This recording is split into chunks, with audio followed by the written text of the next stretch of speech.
Now let's dive deep into this big LGBTQ story for today. I'm Larry Farver, and let's queer up South Florida and Florida. South Florida launches Breathing While Black and Trans Docuseries. This Saturday, September 20th, South Florida will spotlight resilience and truth with the launch of Breathing While Black and Trans, presented by the McKenzie Project. This groundbreaking 4-part docuseries uplifts the voices of Black transgendered individuals in the region.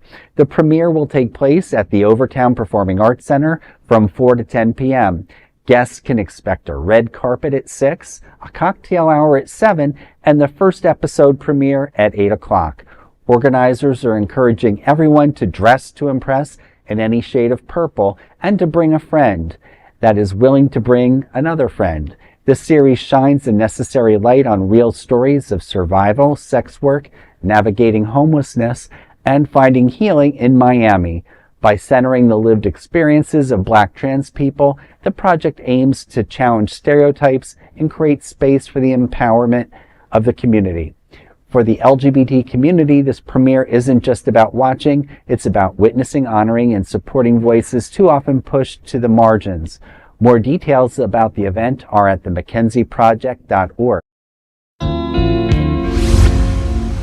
I knew a girl that was coming out, and she started this when she was 14.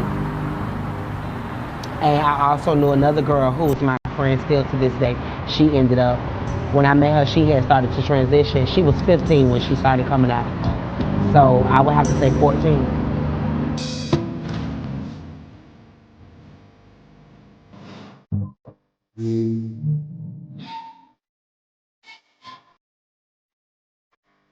Because the key word in that question is vulnerable. We are in such a vulnerable, fragile state that we will fall for anything for refuge. At least me. Homelessness amongst transgender individuals in Miami. A 2024 report indicates that approximately 1/3 of LGBTQ youth in Miami-Dade County experience homelessness or housing instability, with transgender youth being disproportionately affected. You know, when you're staying in a hotel, you got a hotel to pay every night. Probably ain't got no kitchen, so you got to buy out, you know, throughout the day. You can't really afford hormones. You know, probably if you can get up from being, you know, hustling all night, if you can get up for an appointment. You know, I remember my family started calling me the vampire. You know, I only came out at night. You know, it was when the sun going down, 5 in the evening, 6 in the evening. I've been homeless many times in my journey, but this last particular time, through my transition, I became homeless after getting problems with paying my rent.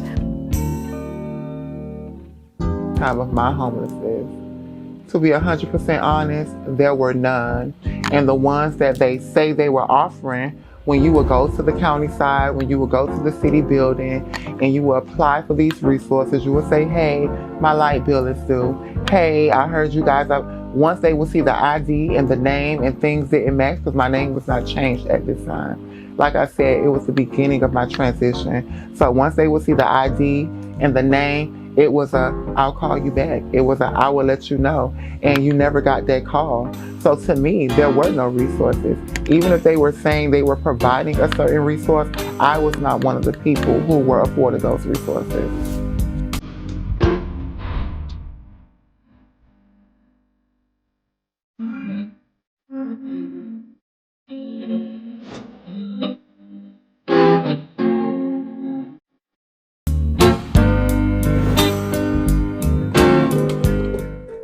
Wow, what a powerful preview. I'm excited about that, and certainly will try to attend and encourage other folks to attend. We often forget about the marginalized people in our community. I think certainly it's human nature, whether you're part of our LGBT community or part of the cisgendered community, to celebrate, you know, the things where you do things and people have money, and sometimes you can sort of be invisible in that world. But these folks are already marginalized financially, and, you know, they're living a life that, you know, makes it even tougher to assimilate and achieve. So I think this is an exciting step in the right direction. It opens their lives up. Absolutely. And there's the personal stories. You know, when you hear things in concepts or you know, very ethereal, you know, this is a human being, and you're hearing their story. And, you know, listening to the one woman talk about, you know, you don't have a kitchen, you know, you have to go out for everything. And that's what I call the poor tax. Of course. Yes. You know, if you can't afford a refrigerator and you can't afford to stock to it, have a, you know, any kind of cooking device at your home, you are forced For sure.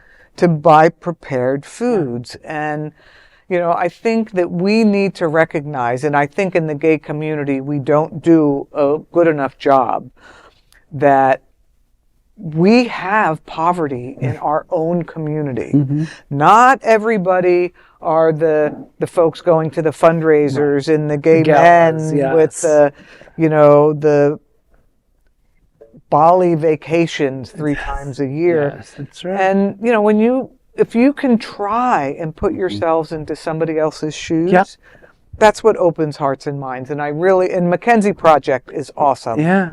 And I love that idea of bring a friend that is willing to bring a friend. That's such a great idea to just increase the size of those attending. Exactly.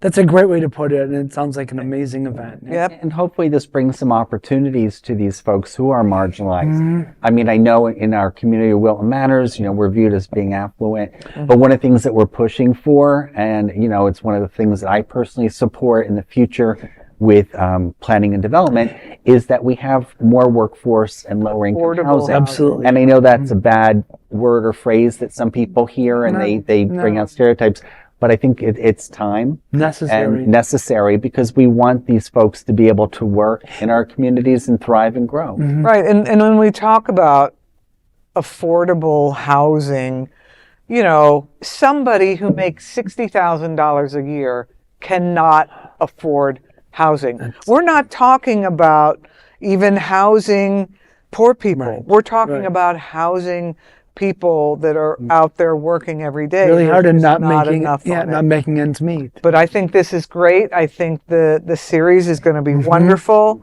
And congrats, McKenzie Project. Yes. Great work. Kudos. Yes. That is a big LGBTQ story for today. There's no other queer nonprofit media platform like this in the entire world. Support our LGBTQ stories by subscribing and sharing Queer News Tonight.